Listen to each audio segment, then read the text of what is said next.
Hello दोस्तों, कैसे हैं आप लोग। उम्मीद करते हैं अच्छे होंगे। ऐसी परिस्थितियां बन गई है कि 67 में समझ नहीं आ रहा है कि क्या किया जाए। और सीडीपीओ इसी दौरान एग्ज़ाम कंडक्ट किया गया। इसे लेकर काफ़ी ज़्यादा कॉल भी आ रहे हैं कि सर इसका कटअप किया जा सकता है और क्या किया जाए, क्या स्कोर है अपना वो भी शेयर कर रहे हैं। तो जो परिस्थितियां देखकर ऐसा लग रहा है और जो प्रश्न की प्रवृत्ति रही है, तो कुल मिलाकर देखें तो इसका जो कटअप है वो लगभग उम्मीद की जा रही है कि 98 से 104 104 के बीच में आपका कटअप रह सकता है। और यह जो कटअप होगा दोस्तों, सबसे बड़ी बात है कि यह कटअप आप जब भी निर्धारित कीजिएगा तो बीपीएससी के आंसर की निर्धारित कीजिएगा। क्योंकि होता क्या है कि आप लोग आंसर मिला लेते हैं बाहर के किसी कोचिंग संस्थान के आंसर से, और इसमें काफ़ी ज़्यादा वैरी होता है। बीपीएससी के दौरान बीपीएससी का आंसर की बहुत ज़्यादा परिवर्तित रहता है, तो ऐसे में लोग असमंजस में रहते हैं कि होगा कि नहीं होगा। तो वैसे व्यक्ति जो 105 प्लस हैं, तो वो श्योर मानिए कि उनका कटअप इतना है कि आप निश्चित रूप से चयन हो जाएं। 108 प्लस हैं, 110 प्लस हैं, वो बहुत अच्छे हैं। उन तो 100% समझिए कि उनका रिजल्ट हो जाएगा। लेकिन ऐसा नहीं है कि 100 के नीचे, मतलब 98 97 हैं तो वो कटअप से बाहर हैं या फिर आपका प्री से बाहर है। देखिए, पहली बात तो सबसे बड़ा कि जब तक बीपीएससी की आंसर की नहीं आती है तब तक ये आप 100% नहीं कह सकते कि आपका स्कोर कितना है।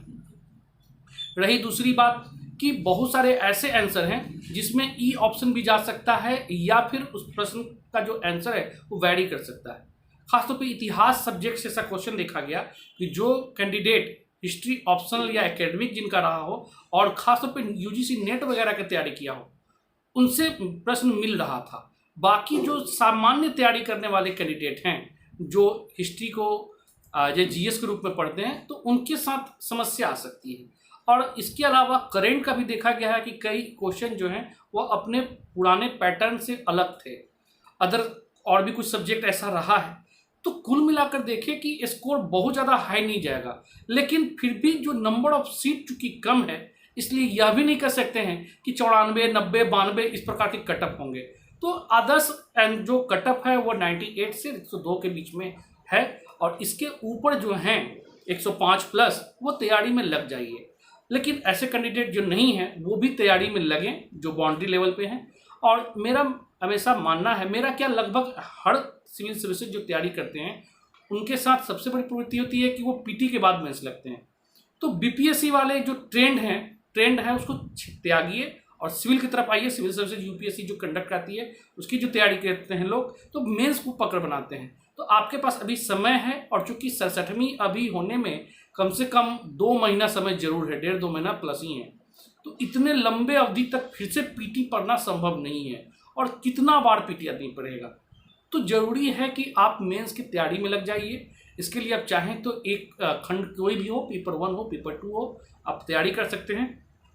मेरा मानना होगा कि पेपर 2 जो सबसे ज़्यादा कहते हैं लोग, वहाँ पर डायनेमिक प्रश्न होते हैं, तो वो पहले आप तैयार कर लें। आपके पास कंटेंट होना चाहिए पीटी के साथ।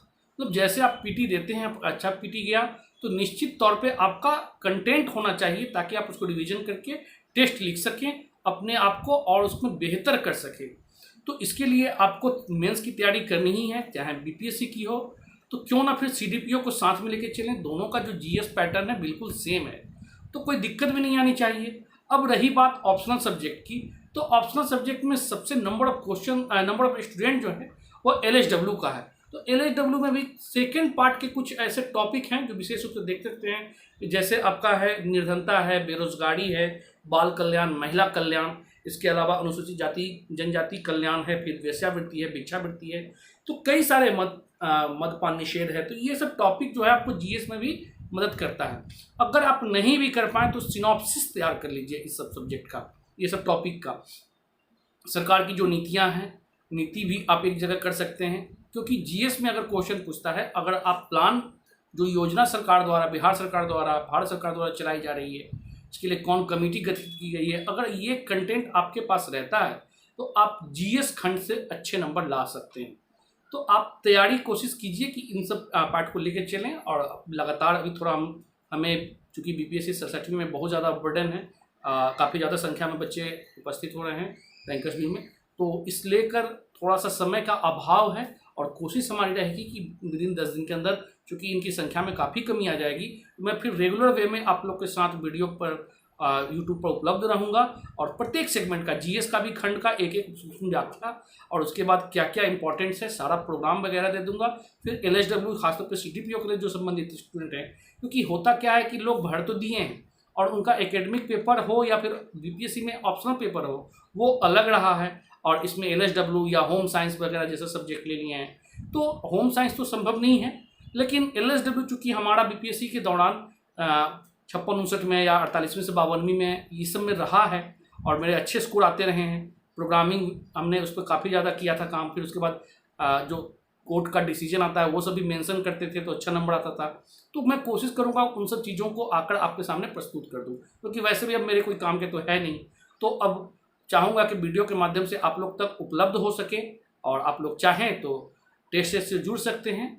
और ये दोनों तरह का प्रोग्राम होगा, डेली बेसिस वाले पे भी और जो सब्जेक्ट लिया था डेली वाला जो होगा वो टेलीग्राम पर हमारा फ्री भी जाएगा, आप चाहें तो वहाँ से मदद ले सकते हैं।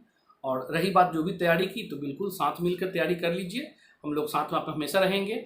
और जो भी समस्याएं हैं उसके लिए आप कॉल कीजिए या मैसेज कीजिए और चैनल को लाइक सब्सक्राइब कीजिए दोस्तों। बस आपका प्यार और सहयोग हमेशा बना रहे, हम लोग हमेशा तत्पर हैं आपके साथ में। ठीक है, आज के लिए इतना, फिर जल्दी मिलते हैं नेक्स्ट वीडियो में। Thank you.